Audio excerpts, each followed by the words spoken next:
eu sou a professora Pamba e nós trabalharemos a partir de agora a área de linguagens, códigos e suas tecnologias. Pega seu caderno e sua caneta que a aula já vai começar.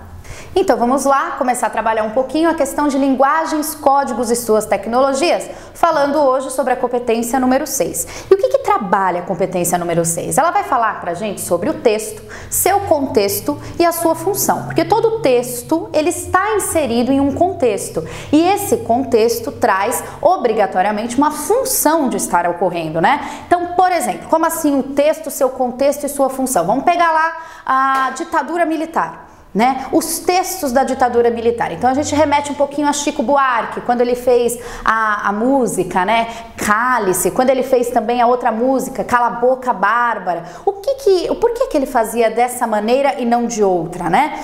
E lembrando que quando eu falo de texto, contexto e sua função, no Enem isso é um pouquinho diferenciado, porque o Enem ele trabalha com a questão da linguagem, e linguagem no Enem é muito amplo, é um sistema aberto, né? Então quando eu falo de texto, contexto e função, nós não estamos falando obrigatoriamente de texto escrito, né? Nós estamos falando de qualquer tipo de comunicação que haja dentro disso. Então eu posso falar de imagens, eu posso falar de texto verbal, eu posso falar de texto não verbal, eu posso falar de uma charge. Charge traz enormes contextos atrás daquilo, tudo bem? Então o que o Enem quer que você compreenda?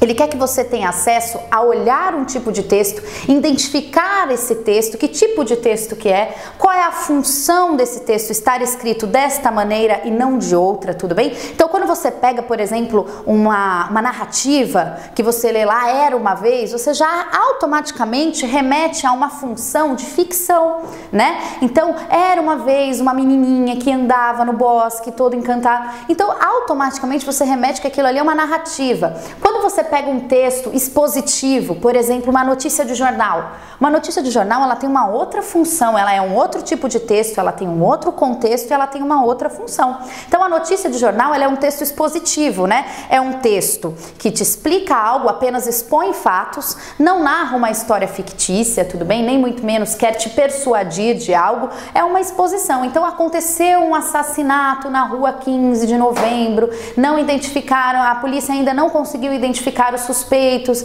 e começa, né, a questão do contexto que ela está inserida, que é um contexto, por exemplo, de te informar, tudo bem? E a função dela, um texto informativo, um texto que na verdade ele não quer te persuadir, diferente, por exemplo, de uma dissertação argumentativa, que é a dissertação pedida no Enem. Qual é a função da dissertação argumentativa? É que você escreva um problema, proponha uma solução e dentro disso você persuada o leitor, né? Você traga o leitor e fale assim, ó, olha a minha opinião em terceira pessoa, como está correta. Você tem que acreditar no que eu digo e não no que você vê por aí, tudo bem? Então você expõe a sua opinião na dissertação, persuadindo e convencendo o leitor de que você está certo e não o outro, tudo bem? Então é isso que a gente vai começar a analisar agora, que nem sempre em si o texto ele tem que ser escrito. E nós percebemos ao longo dos anos que o Enem, com a evolução que nós tivemos na prova, ele trabalha cada vez mais a questão da imagem, a questão de interpretação da imagem, interpretação desse contexto em que aquela imagem está inserida.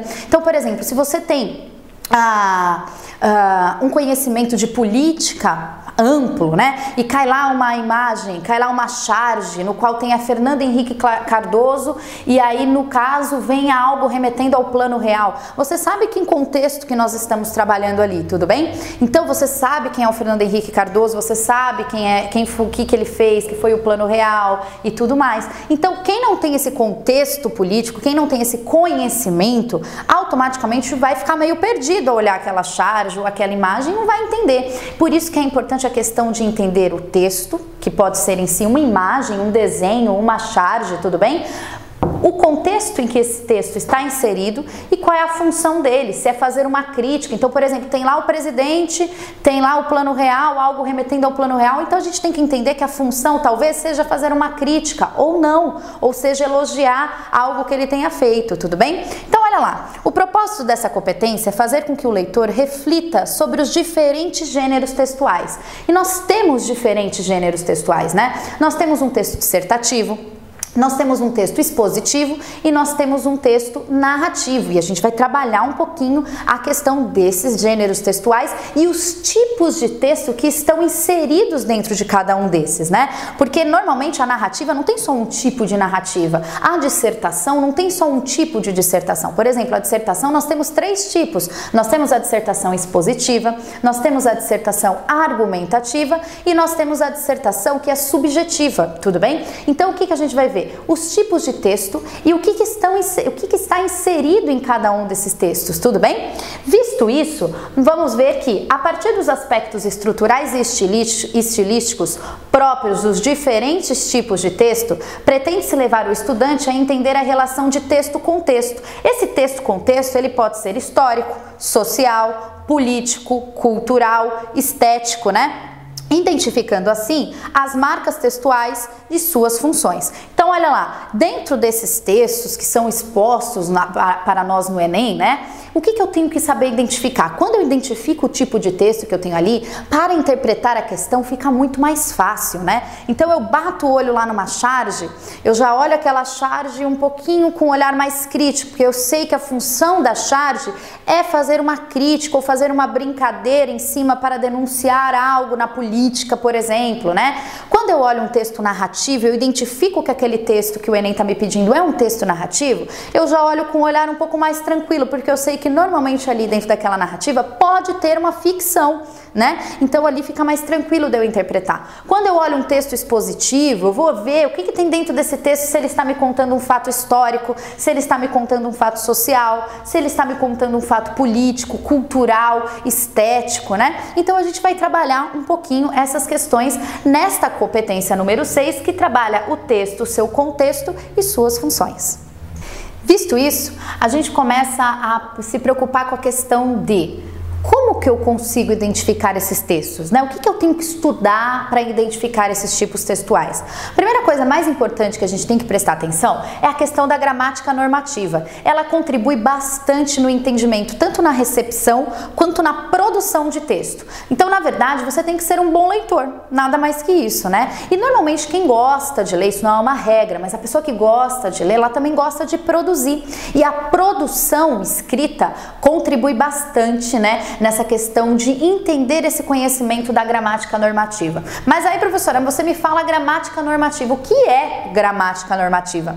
Gramática normativa nada mais é que a norma culta da língua portuguesa, né? É aquela norma que nós devemos seguir, né? Que, por exemplo, eu escrevo com o meu amigo num chat, numa rede social, eu escrevo de uma maneira, eu não fico preso às regras da língua portuguesa, né? Mas se eu vou mandar um e-mail para o meu chefe, na minha empresa, eu não posso escrever, né, as palavras lá todas abreviadas, escrever VC, TDB, se está tudo bem. Eu não posso fazer esse tipo de coisa. Num discurso informal, você sabe que pode.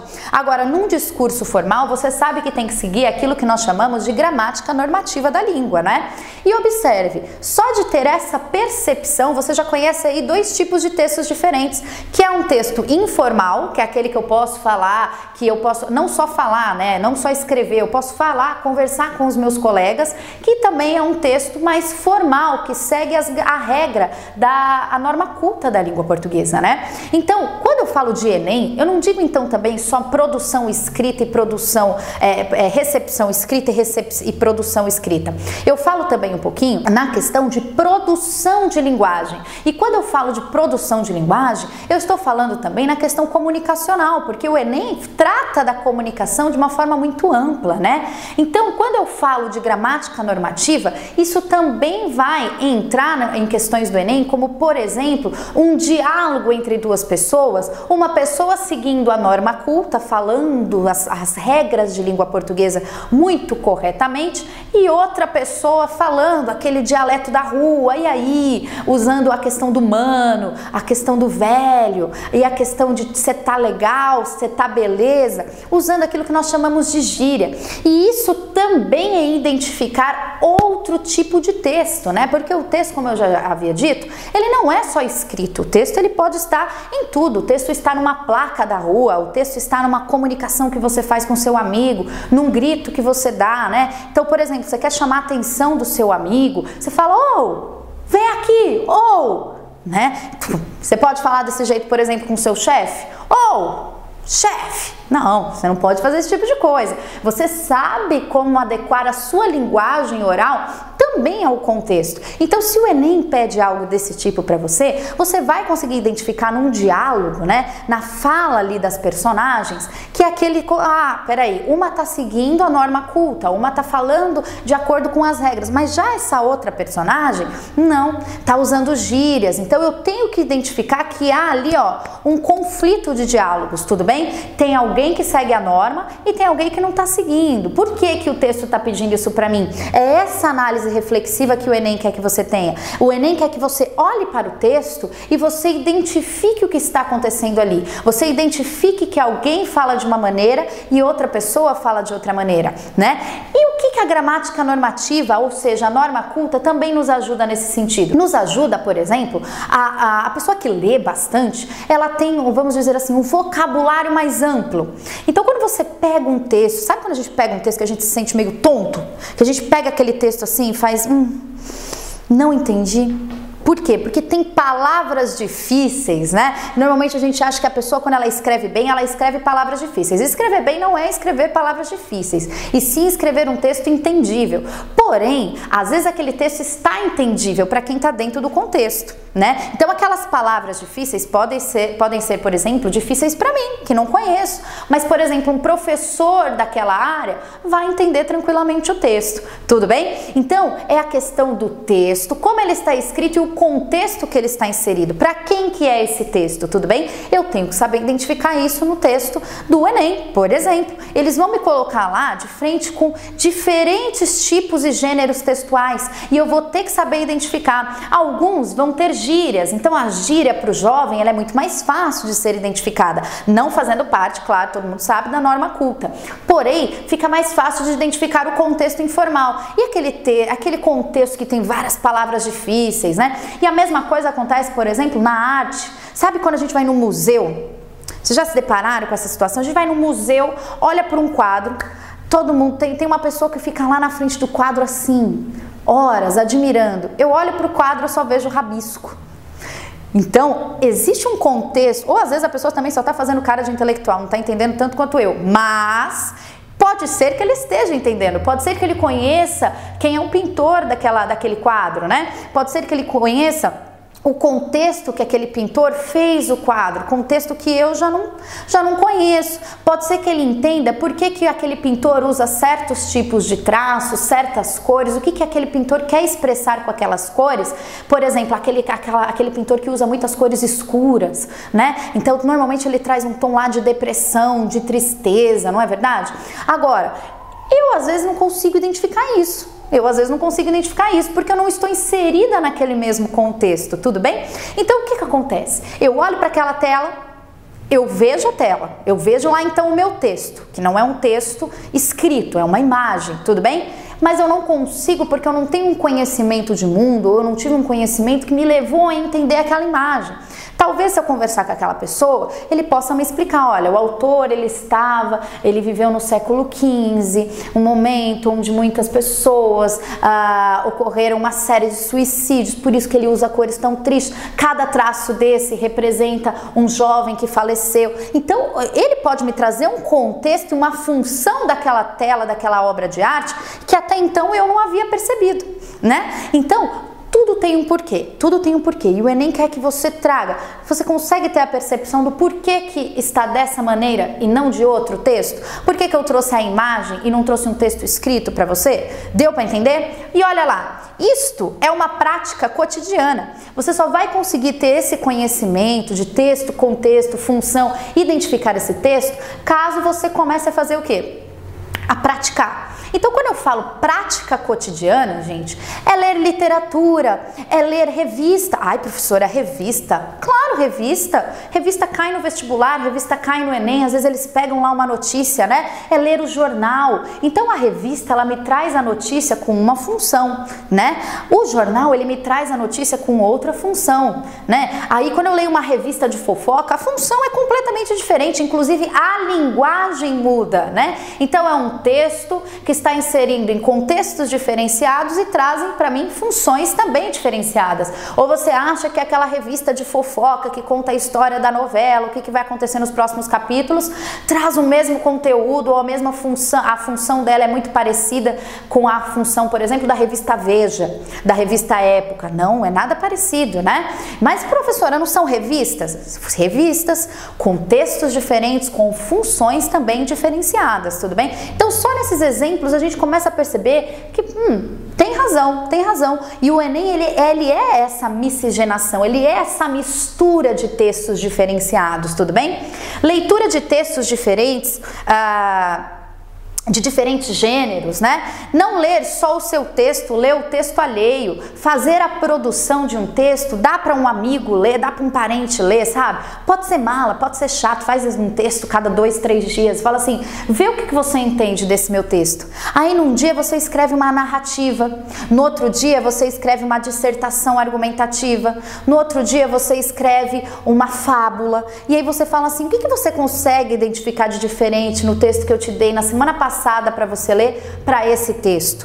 E aí a pessoa, ela vai falando, olha, eu como leitor identifico que semana passada você me escreveu uma notícia de jornal, era um texto expositivo, mas nesse daqui eu tô vendo que você tá contando uma historinha da Bela Adormecida para mim, então não é parecido com o texto da semana passada. E aí a pessoa vai te explicando e você vai vendo se você está no caminho certo, tudo bem? E aí é legal que você também faça uma troca com seus amigos. Escreve um texto, eu escrevo um texto para você, só que ninguém conta que tipo de texto que a gente vai escrever. Vamos só fazer essa troca, tudo bem? Pode ser que você também não faça, por exemplo, um texto escrito. Pode ser que, se você for bom de desenho, faz lá um desenho com contexto aí de algo que esteja acontecendo na mídia e fale para a pessoa identificar o que você entendeu dessa minha crítica, tudo bem? E olha lá, textos próprios, textos alheios, observando as marcas linguísticas, né? Às vezes um amigo seu vai escrever bastante gíria no texto, porque ele está inserido nesse contexto, tudo bem? Tem também a ampliação do seu repertório. Quando você faz isso, quando você faz essa troca, você amplia o seu repertório, né? Tanto o seu repertório gramatical, quanto o seu repertório de conhecimento de mundo, tudo bem? E ajuda para responder às diferentes situações comunicativas. Ou seja, você começa a entender que existem ideias diferentes inseridas dependendo do contexto que você queira, tudo bem? Visto isso, a gente começa a trabalhar um pouquinho também a questão de compreender a questão do símbolo, né? O sistema simbólico. Como assim sistema simbólico? A gente tem que entender que, na verdade, quando o Enem ele trabalha a questão da linguagem, ele não está falando, porque quando a gente fala de produção de texto, automaticamente nós nos remetemos a uma produção escrita, a uma produção verbal, né? Então é aquilo que eu escrevo, é aquilo que eu falo. Não necessariamente, texto não é só isso. O texto ele pode ser representado por um símbolo, o texto ele pode ser representado por uma escultura, o texto pode ser representado por uma tela, o texto ele pode ser representado inclusive por uma placa. A placa é um tipo de texto, porque quando eu olho uma placa, por exemplo, placa de trânsito, eu olho a placa de trânsito, eu entendi a mensagem? Então, por exemplo, se tem uma placa mostrando uma seta virando à esquerda, né? E aí tem um sinal vermelho cortando essa seta virando à esquerda. Eu li naquele texto dessa placa que eu estou proibido de fazer conversão à esquerda naquela rua. Por quê? Porque eu compreendo o que aquela placa traz para mim, porque aquilo é um tipo de texto. Quando você está num ambiente fechado e você vê lá uma placa de um cigarro com uma tarja cortando em cima desse cigarro, mostrando o que você entende automaticamente, que é proibido fumar neste local. Então, como assim eu posso falar que o símbolo não é uma representação de texto? É um tipo de texto sim, tudo bem? E aí, quando eu trabalho essa questão, o Enem, ele vai amplamente dentro disso. Muitas vezes o Enem, ele coloca questões lá pra gente que não traz texto, traz a interpretação da imagem. E baseado na interpretação da imagem ou do diálogo entre as personagens que estão inseridas em um certo ambiente, você tem que responder a questão. né? Então elas estão lá no período medieval, então você já se insere em outro contexto. Ou se eles colocam lá personagens dialogando numa sala de aula e eles com aparelho de celular na mão, isso te insere em outro contexto, um contexto tecnológico, um contexto atual, né? E visto isso, o que eu vejo? Eu vejo que o sistema simbólico, independente de que tipo de texto que seja, ele me insere numa organização da realidade. Eu tenho que entender que texto, gente, independente de que tipo seja escrito, seja uma placa, seja uma escultura, seja uma tela de um pintor, tudo bem? Ele sempre traz ali dentro para mim, o texto é a tela, o contexto que ele estava inserido quando ele fez aquela tela ou quando a pessoa escreveu um texto, tudo bem? E qual que era a função, né? É aquela questão, texto, contexto e função. Qual era a função, né? Por que ele pinta a tela desse jeito? Por que o autor ele escreve com as palavras tão estranhas? Por que esse autor aqui que escreveu em tal período, ele escreve coisa e não escreve coisa? Porque a palavra que eu conheço é coisa, no meu dicionário está escrito coisa. Por quê? Porque houve uma evolução da língua portuguesa, né? Então eu tenho que ficar atento a esses pequenos símbolos que o texto vai trazendo para mim, tudo bem? Então olha só. Visto isso, eu começo a entender a organização da minha realidade. Por quê? Porque qualquer tipo de texto nada mais serve que para passar uma realidade. Pode ser a minha realidade agora ou pode ser a realidade, por exemplo, dos meus antepassados. Eu posso estar falando então, eu coloco lá um contexto dos meus avós. Escrevo lá palavras mais eruditas, né, que me remetem a um período muito mais anterior ao meu, né? Posterior não, anterior ao meu, né? Então eu vou pensar lá na pré-história. Ah, mas não tinha gente na pré-história, então eu vou fazer o quê? Eu vou fazer a representação. Depois que começaram a ter pessoas no planeta, ele começou a ser habitado e nós entramos nas cavernas e olhamos aqueles rabiscos, aqueles desenhos. Aquilo ali é um tipo de texto. A gente tem que identificar aquele sistema simbólico como um tipo de texto, tudo bem? Então, o que aquelas pessoas que não sabiam o que era a arte da escrita, né? Olha lá, isso é um bom exemplo, né? Os antepassados, o pessoal da pré-história, quando não existiam, quando as pessoas passaram a existir, por que elas rabiscavam as cavernas? Porque de alguma maneira elas queriam organizar e mostrar a realidade delas por meio de alguma simbologia. Escrever, gente, as nossas letras, né? Que na verdade o correto seria morfemas na gramática, né? O nome correto seria morfema. Elas nada mais são que uma combinação de signos que se combinam para dar uma representatividade maior. E essa representatividade pode acontecer de diversas maneiras. Então eu posso usar letras, escrever um texto, eu posso escrever numa parede, não é verdade? Fazer desenhos numa parede para representar que, hoje eu fiz vários tracinhos caindo do céu de uma nuvem para representar que naquele dia choveu. Ele não sabia que aquilo chamava chuva, mas ele representou num desenho que caiu água do céu. Ele não sabe por que aquilo aconteceu, mas ele deixou lá um registro histórico para que nós possamos estudar um pouco, tudo bem? Visto isso também, dentro disso, para que ajuda o sistema simbólico? Ele ajuda na constituição de significados, expressão, comunicação, informação, tudo bem? Temos um sistema, os símbolos como instrumento de comunicação na construção de história e cultura. Com certeza temos, né? Então, por exemplo, eu vou falar lá do Brasil e vou falar da questão da Índia. Como que é tida a questão dos mortos nesses locais, né? Então, aqui no Brasil há um culto à pessoa que morre. Como que eu posso representar isso em um texto, né? Então, por exemplo, se eu vou escrever um texto para falar sobre a morte para crianças, explicar a morte para crianças, eu vou ter que usar uma certa simbologia que não outra, né? Eu vou ter que usar mais desenhos do que texto escrito, porque a criança em si não vai entender. Mas o tema é forte. Peraí, mas existem maneiras diferentes de tratar qualquer tipo de assunto, tudo bem? Então eu posso explicar o que é a morte para uma criança? Posso explicar, mas como que eu vou ter que fazer isso? Qual o contexto que eu vou ter que inserir essa criança? Então eu vou ter que fazer, por exemplo, desenhos que representem, né? Que fale, olha, a pessoa quando ela morre, ela vai para um lugar melhor. E eu vou explicando isso por meio de mais imagens do que em si texto, porque dependendo da idade da criança que você pega, ela não sabe ler. por exemplo, tudo bem? Agora você vai escrever um texto para um adulto, para explicar a questão da morte, né? E aí entra a questão cultural. Aí eu vou falar assim, olha, a morte aqui no Brasil, há um cultismo em cima dela, né? Então a pessoa, dependendo da religião dela, quando a pessoa morre, nós fazemos uma missa de 7º dia para essa pessoa, nós fazemos um velório, né? Nós temos um respeito pela massa corpórea, né? Porque nada mais é do que isso, é a massa corpórea da pessoa, o que ela representou em vida pra gente, tudo bem? Há-se um respeito em cima disso. Aí a pessoa vai para um cemitério, no qual nós cuidamos, fazemos uma jazida, uma representatividade, nós cuidamos disso, visitamos o túmulo dessa pessoa. E na Índia? Né? Como que acontece essa representação da morte na Índia? Né? Como que eu posso fazer isso? Poxa, na Índia, as pessoas que não têm uma renda muito boa na família, normalmente jogam os corpos num rio chamado Rio Ganges.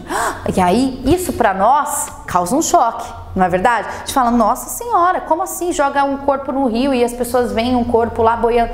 Para eles é natural. Para nós não, porque há um choque de cultura, há um conflito cultural aí, né?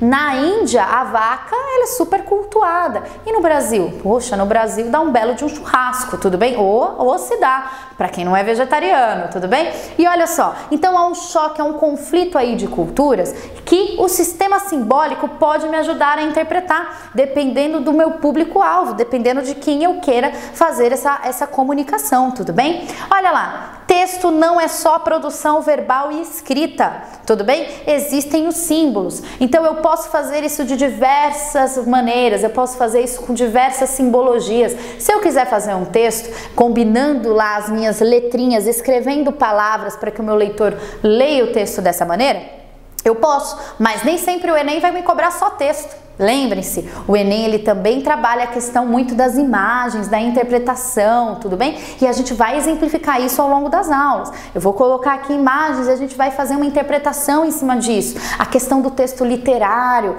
por que o texto literário ele está escrito dessa maneira e um outro texto literário só 20 anos depois está escrito de uma maneira completamente diferente? Porque ali há o conflito, né, por exemplo, dos períodos literários. Então, no romantismo, as pessoas escreviam de tal maneira, já no classicismo, elas escreviam de outra. Inclusive, quando mudava o período literário, quando esse período ia se modificando, porque não existe um marco, né? A partir de agora não existiu isso, tudo bem?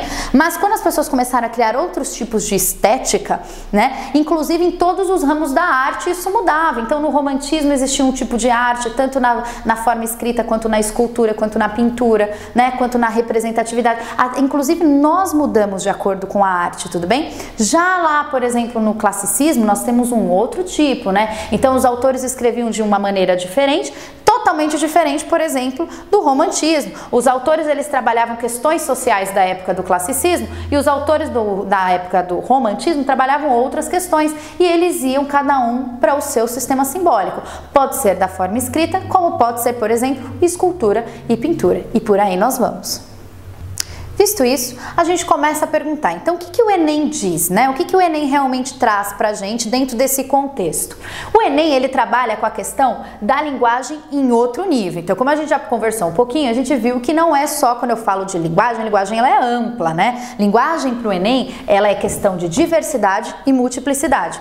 Então, quando eu falo disso, eu tô falando assim, então não é só produção escrita, foi um bom toque. Então eu sei que o Enem, várias vezes eu vou abrir lá minha prova, eu não vou me deparar só com aqueles textos gigantes, né? Vai ter um momento que eu vou pegar lá bonequinhos conversando, eu vou pegar uma charge que me inclui em um certo tipo de contexto, não é verdade? Vou pegar lá personagens dialogando em um certo ambiente, não em outro, e eu já comecei a perceber que o ambiente que essas personagens estão inseridos me trazem um contexto diferente também. Então eu tenho que aprender a ler, inclusive, um desenho, a ler uma imagem, tudo bem? Então, isso que é a questão da linguagem para o Enem, é algo amplo, é algo diverso, é multiplicidade, né? Então eu vou trabalhar em vários setores, eu vou trabalhar a questão da escultura, eu vou trabalhar a questão do texto escrito, eu vou trabalhar a questão de um desenho, fazendo uma representatividade, tudo bem? É essa multiplicidade que ele quer que o aluno tenha a percepção. Ele quer que o aluno se depare com um texto e ele consiga identificar que tipo de texto que é aquele. Se é um tipo de texto narrativo, se é uma obra de arte de um certo período que me remete a um certo contexto literário, tudo bem? Então é isso que o Enem cobra. Visto isso, por exemplo, um texto que o Enem pode nos cobrar é um texto técnico. O que é um texto técnico? Pode ser um recibo, uma declaração de anuência, um manual de instrução. Exemplo, você tá aí, você compra um celular novo. Todo celular novo vem com aquele manual de instrução. Ah, mas, poxa, para que eu preciso de um manual de instrução? Opa, para entender as funções desse meu celular. Às vezes a gente compra um celular com tantas coisas, a gente acaba nem usando tudo aquilo que o celular me propõe, né? Você pode fazer 1000 coisas, eu não sei. Por quê? O que eu vou ler? Eu vou ler o meu manual de instrução. Lá no manual, ele escreve para mim os cuidados que eu devo tomar com aquele aparelho, né? Por exemplo, não é um aparelho aquático. Eu não posso, então, por exemplo, brincar na piscina com meus amigos e tentar tirar uma foto embaixo da água, porque vai quebrar o meu aparelho, tudo bem? O uso, para que ele serve? Então, ele tira foto, ele faz ligação, ele manda mensagem, ele tem Wi-Fi, ele não tem Wi-Fi. Então, eu tenho que saber o uso. O meu sistema operacional, então, existem informações técnicas que só tem lá no manual de instrução. E quando eu leio o manual de instrução, existe um tipo de linguagem nesse contexto, né? Então, o manual de instrução, você pode reparar, jamais terá, por exemplo, gírias. O manual de instrução não traz gírias, mas o manual de instrução, por exemplo, ele pode trazer a diversidade de linguagens. Ele pode trazer o texto escrito, como ele pode também trazer, e muitas vezes nós vemos isso, a imagem, né? Então ele desenha lá o celular para você, coloca lá várias funções mostrando o que cada botão que está em volta do seu celular pode fazer. Então ele traz na representação da imagem algo muito mais amplo para mim, e isso é um tipo de leitura. Isso também é um tipo de diversidade na minha língua, né, que eu tenho que compreender. Então eu olho aquele desenho no celular, eu entendo uma diversidade maior ali. Talvez se ele não tivesse feito naquele tipo de contexto, eu não entenderia se ele fizesse no texto escrito. Então se ele escrevesse lá para mim numa linguagem técnica, olhe para o lado esquerdo do seu celular, você verá 8 botões, o terceiro botão de cima para baixo. Ixi, fica muito complicado. Se tivesse uma imagem, eu acho que facilitaria. Pensando nisso, eles trabalham diversas linguagens dentro de um mesmo manual, tudo bem? Sabe aquele velho ditado? Você tá entendendo ou quer que eu desenhe? Opa, eu quero que você desenhe sim, porque eu quero entender melhor quais são as funções disso daqui. Então, o que é interessante que nós entendamos? Dentro disso, um manual de instrução, ele não vai trazer uma linguagem que nos cause um estranhamento. Por exemplo, gíria, por exemplo, né? O manual de instrução, ele é universal, né? Ele traz diversas línguas, ele pode vir em língua portuguesa, pode vir em inglês, pode vir em francês, mas há comunicação em diversas línguas com um certo tipo de linguagem que me remete a um contexto e não outro. Tudo bem até esse aqui? Esse exemplo é do texto técnico e a partir de agora nós veremos outros exemplos, tá certo?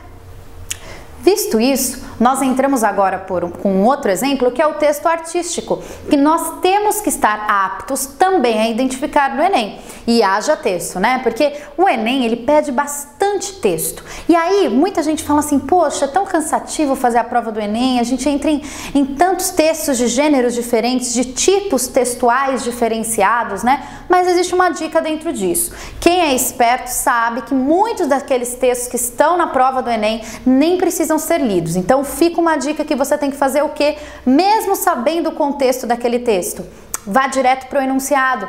Dê uma lida no enunciado antes de ler o texto no Enem, tudo bem? O enunciado, normalmente, ele te indica onde daquele texto você precisa ir. A não ser, claro, que seja uma imagem, uma charge aí, tudo bem, você tem que ler, não tem jeito, tudo bem? Porém, quando o texto é muito longo, já desconfie de cara, certo?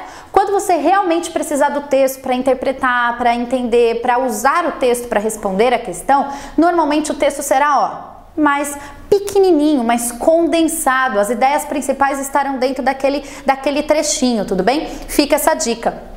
Visto isso dentro do texto artístico, pode ocorrer dessa maneira. Texto artístico, ele é difícil teoricamente de interpretar, né? Porque muitos autores, existe o contexto literário, existe o momento daquele autor, e é isso realmente que o Enem quer cobrar de você. Ele quer ver se você está inserido nesse contexto, tudo bem? Então, olha só, eu pego lá um texto de Tomás Antônio Gonzaga, que é conhecido como Dirceu, que é um pseudônimo que ele utilizava na época, né? Aí a gente já começa a desconfiar de cara. Por que ele utilizava um pseudônimo? Por que ele não usava o nome dele? Será que era arriscado? Será que ele podia escrever as coisas que ele escrevia? Será que ele provocava alguém nos textos dele? Opa, eu estudei que sim. Ele mexia com gente grande, tudo bem? E aí, se o pessoal soubesse que era ele que estava escrevendo, poderiam persegui-lo também a esposa dele, a noiva dele na época, né? Que ele também dava um pseudônimo para essa moça, que era Marília. Tudo bem? Então o nome dela nem era Marília e o nome dele também não era Dirceu. Então ele trocava os nomes para que houvesse inclusive uma proteção atrás disso. Mas era só isso que ele buscava com isso? Não, olha, eu estudei mais coisas, lendo alguns textos, estudando mais profundamente a questão do período literário do arcadismo, no qual ele faz parte, eu vi que ele também era um falso, eles eram conhecidos como falso poeta. Por que falso poeta? Eles eram os poetas fingidores. Porque o Dirceu, ele se apresenta para o seu leitor como um homem do campo. São poesias que nós chamamos de poesias pastoris, é um poema meio bucólico, que lembra o campo, que remete à natureza.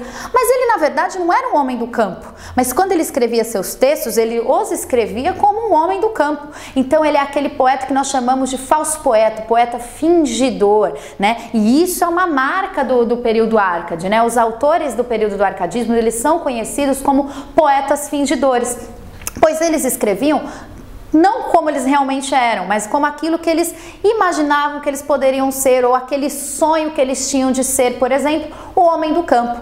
Olha só o exemplo aqui de um poema, de uma lírica dele, né? A Lira 1 aqui. Eu, Marília, não sou algum vaqueiro que viva de guardar alheio gado, de tosco trato, de expressão grosseiro. Dá-me vinho, legume, fruta, azeite, das brancas ovelhinhas tiro leite e nas mais finas lãs de que me visto. Graças, Marília bela, graças à minha estrela. E aí, olha só que ele faz uma exaltação a Marília aqui, né? Graças, Marília bela, graças à minha estrela. Você percebe que há uma afetividade entre Dirceu e a Marília, né? Ele escreve o poema exaltando a Marília. A mulher no arcadismo, ela não era vista, por exemplo, como a mulher do romantismo. A mulher do romantismo era uma mulher perfeita, era uma mulher, praticamente um Photoshop andando, né? Porque aquela mulher com a pele bela, aquela pele perfeita, parecendo um pêssego, aquela mulher que mexia com o sentimento do homem, o provocava de uma maneira grosseira, que ele odiava aquela mulher por amá-la tanto. Então ele escrevia o poema para a mulher e muitas vezes ele escrevia aquele poema de exaltação, mas com uma certa, vigorosidade, com uma certa raiva. Já a mulher no arcadismo, ela não é essa mulher que causa essa alucinação, essa perturbação na mente masculina. Ela é uma mulher amiga.